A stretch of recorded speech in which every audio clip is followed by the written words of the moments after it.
Hello दोस्तों, राधे राधे सभी को।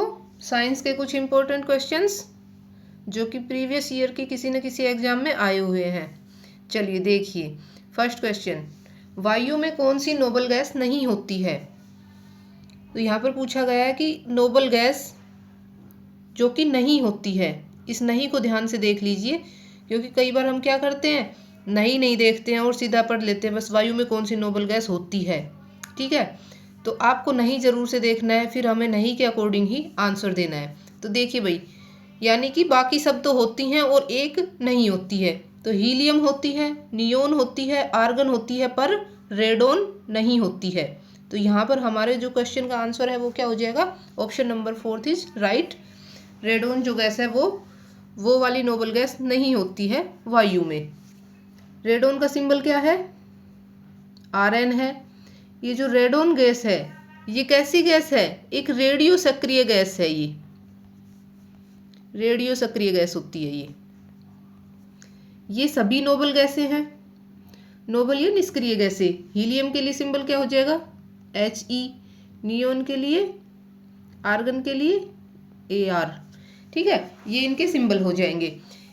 अभी पीछे के एक वीडियो में मैंने बताया था आपको कि वायु में कौन सी नोबल गैस सर्वाधिक होती है। इसको एक बार फिर से यहाँ देख लीजिए। वायु में अगर सर्वाधिक नोबल गैस कौन सी पाई जाती है ये पूछ लिया जाए तो उसके लिए क्या आ जाएगा? आर्गन आ जाएगा। ठीक है भाई, ये भी आपको ध्यान में रखना है। तो इस क्वेश्चन का आंसर यहाँ पर ऑप्शन नंबर 4 हो चुका है। बाकी जितने भी क्वेश्चन बनते थे वो मैंने आपको बता दिए हैं। चलिए नेक्स्ट क्वेश्चन देखिए। निम्न में से कौन सी गैस ग्लोबल वार्मिंग के लिए उत्तरदायी है? यहाँ कुछ ऑप्शन दिए हैं आपको, इनमें से आपको बताना है कि कौन सी जो गैसें हैं वो ग्लोबल वार्मिंग के लिए उत्तरदायी हैं। तो यहाँ देखो, जो थर्ड ऑप्शन में है carbon dioxide, CO2 and methane CH4, ये क्या है? ग्लोबल वार्मिंग के लिए उत्तरदायी गैसें हैं। इसके अलावा और कौन कौन सी हो सकती हैं ग्लोबल वार्मिंग के लिए? ये दो तो हम पढ़ते रहते हैं। इनके अलावा और कौन कौन सी गैसें हैं जो कि ग्लोबल वार्मिंग करती हैं? तो यहाँ देखिए, एक है नाइट्रस ऑक्साइड N2O। N2O को लाफिंग गैस भी कहते हैं। ठीक है भाई। और एक CFC क्लोरोफ्लोरोकार्बन। इसके अलावा वाष्प और ओजोन, ये सब भी क्या करते हैं? ग्लोबल वार्मिंग करते हैं, ग्लोबल वार्मिंग के लिए उत्तरदायी हैं। ये भी आपको ध्यान में रखना है। चलिए नेक्स्ट क्वेश्चन देखिए। नीला थोथा है, ये एक का सामान्य नाम है, तो किसको नीला थोथा कहते हैं? कॉपर सल्फेट को कहते हैं नीला थोथा। CuSO4, कॉपर सल्फेट का फॉर्मूला हो जाएगा CuSO4। नेक्स्ट देखिए, ठोस कपूर से वाष्प बनने की क्रिया को क्या कहते हैं? देखिए, हम अवस्था परिवर्तन में पढ़ते हैं। ठीक है, क्या पढ़ते हैं? वाष्पीकरण, हिमीकरण, पिंगलाना, ऊर्ध्वपातन, ये सब पढ़ते हैं। ठीक है, तो हम जनरली क्या देखते हैं कि अगर कोई चीज क्या है, सॉलिड है, सॉलिड है तो वो पहले किस में चेंज होती है? लिक्विड में चेंज होती है भाई, लिक्विड में। और लिक्विड से किस में होती है? गैस में। ये वाली प्रोसेस चलती है, सॉलिड से लिक्विड में और लिक्विड से गैस में। पर जब सॉलिड डायरेक्ट ही किस में कन्वर्ट हो जाए? गैस में, तो उस प्रोसेस को क्या कहते हैं? अब यहाँ पर दे रखा है सॉलिड यानी कि ठोस कपूर, सीधा क्या बन रहा है? वाष्प बन रहा है। तो उस प्रोसेस को क्या कहते हैं? ऊर्ध्वपातन कहते हैं भाई, सब्लिमेशन उस प्रोसेस को कहते हैं। तो ऑप्शन नंबर 4 यहाँ पर हमारा राइट हो जाएगा। चलिए नेक्स्ट क्वेश्चन देखिए। निम्न में से किसने भारी पानी की खोज की? भारी पानी का फॉर्मूला क्या होता है? D2O। ये क्या है? भारी पानी है। इसकी खोज किसने की थी? HC यूरे ने। ये आपको ध्यान में रखना है, कभी कभी इस टाइप के क्वेश्चन भी पूछ लिए जाते हैं। चलिए नेक्स्ट क्वेश्चन देखिए। अम्ल वर्षा, देखो इसको अम्ल वर्षा भी कह देते हैं, तेजाब वर्षा भी कह देते हैं, या फिर एसिड रेन तो अम्ल वर्षा है ही। ठीक है, तो ये नाम भी एसिड आपको ऐसे लिख के दे सकते हैं। ठीक है, तो आपको ये ध्यान में रखना है कि अम्ल वर्षा या तेजाब वर्षा या एसिड रेन पर्यावरण में किन निम्न प्रदूषण से होती है। आपको बताना है कि कौन उसके लिए जिम्मेदार है। तो अम्ल वर्षा के लिए जिम्मेदार कौन है? नाइट्रोजन डाइऑक्साइड एवं सल्फर डाइऑक्साइड। ठीक है, option number 4 NO2 and SO2। इनकी वजह से क्या होती है? एसिड रेन होती है भाई।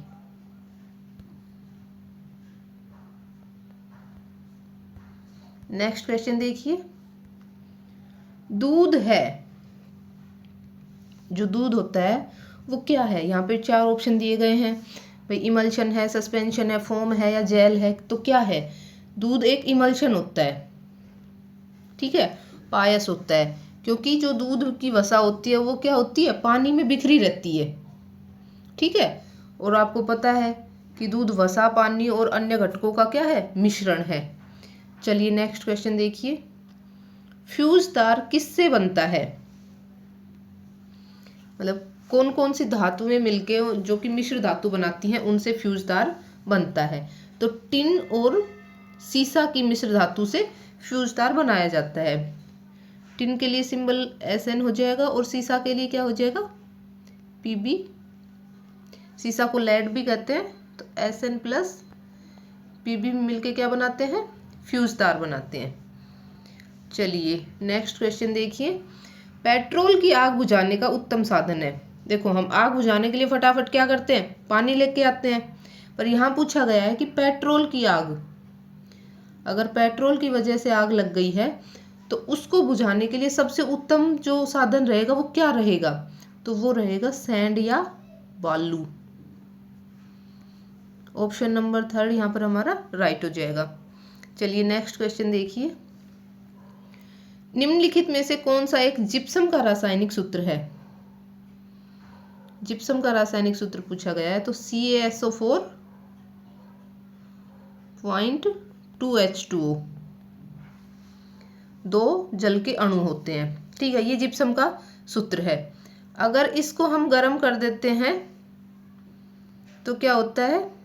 CaSO4.12H2O रह जाता है और 1.5 H2O निकल जाता है। तो अब ये जो बन गया ये क्या हो जाता है? ये POP, प्लास्टर ऑफ पेरिस। इसको प्लास्टर ऑफ पेरिस कहते हैं। यहाँ हमसे जिप्सम का रासायनिक सूत्र पूछा गया है, तो वो क्या हो जाएगा? CaSO4.2H2O। चलिए नेक्स्ट क्वेश्चन देखिए, मानव शरीर में ब्लड बैंक ऑफ RBC किसे कहा जाता है? RBC का ब्लड बैंक किसे कहते हैं? तो देखिए, ये एक के ही नाम है। जो स्प्लीन होता है, इसी को ही हिंदी में प्लीहा या तिल्ली कहते हैं। तो यहाँ पर ऑप्शन नंबर 4 क्या हो जाएगा? हमारा राइट हो जाएगा, उपर्युक्त सभी, क्योंकि ये तीनों के ही नाम, तीनों एक के ही नाम है। ऑप्शन नंबर 4 यहाँ पर राइट हो जाएगा। चलिए नेक्स्ट क्वेश्चन देखिए, RBC का जीवन काल कितना होता है? तो RBC का जीवन काल पूछा गया है, तो RBC का जीवन काल 120 डेज होता है। RBC की फुल फॉर्म आप सबको पता होगी, रेड ब्लड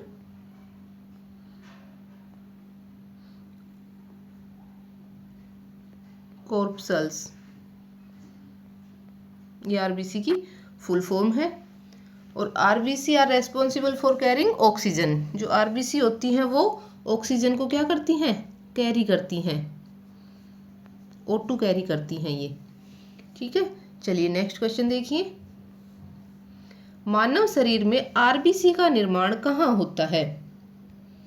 तो RBC का निर्माण कहाँ होता है? बोन मैरो में होता है, अस्थि मज्जा में होता है। Option number 1 is right. Next question देखिए, प्लाज्मा से फाइब्रिनोजन को निकाला जाता है तो शेष प्लाज्मा क्या कहलाता है? फाइब्रिनोजन क्या है भाई? प्रोटीन है, ये एक प्रोटीन है। और ये क्या काम करता है? ये प्रोटीन ब्लड क्लॉट करने का काम करता है।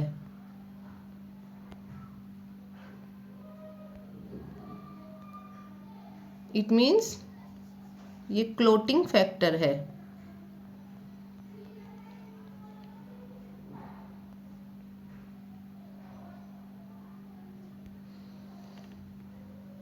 ठीक है, तो अब यहां पूछा गया है कि जो प्लाज्मा है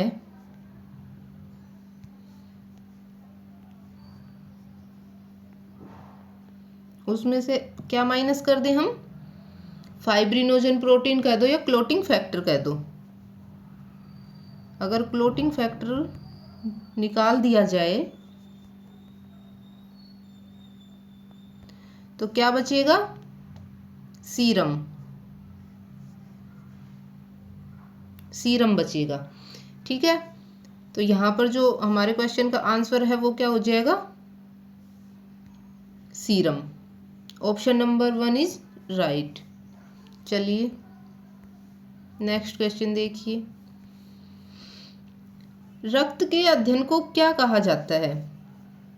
स्टडी ऑफ ब्लड क्या कहलाता है?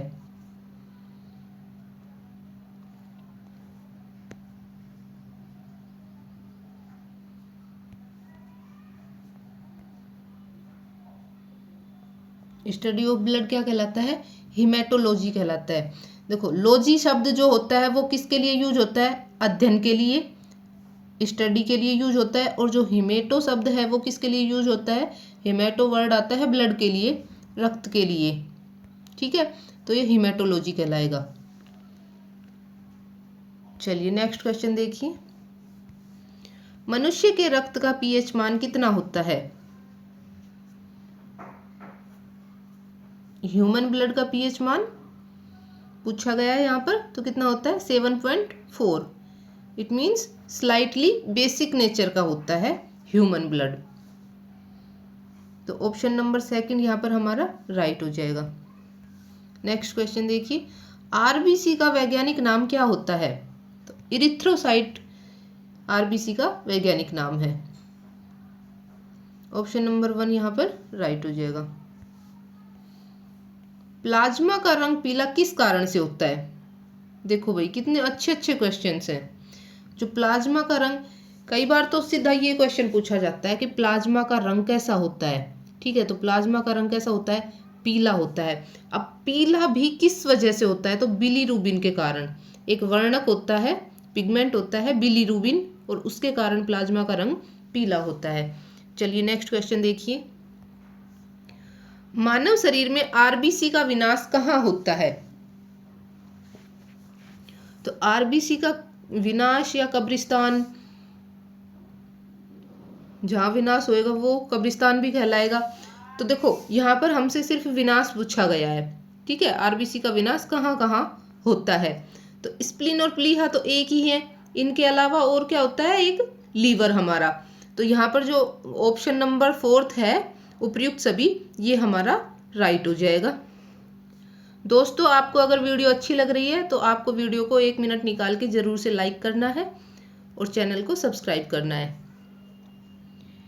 नेक्स्ट क्वेश्चन देखिए। पहाड़ों पर जाने से आरबीसी की संख्या पर क्या फर्क पड़ता है?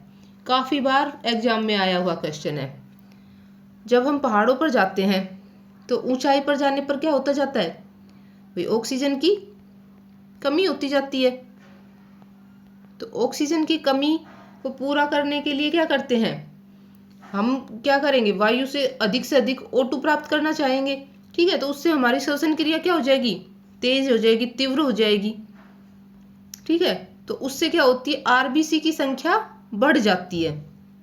तो इसका जो फर्स्ट ऑप्शन है वो हमारा यहाँ पर राइट हो जाएगा कि पहाड़ों पर जाने से आरबीसी की संख्या बढ़ जाती है। सो दोस्तों, ये था आज का हमारा वीडियो। आई होप आपको अच्छा लगा होगा। अगर आपको अच्छा लगा तो वीडियो को लाइक करना और चैनल को जरूर से सब्सक्राइब करना। थैंक यू सो मच दोस्तों। राधे राधे।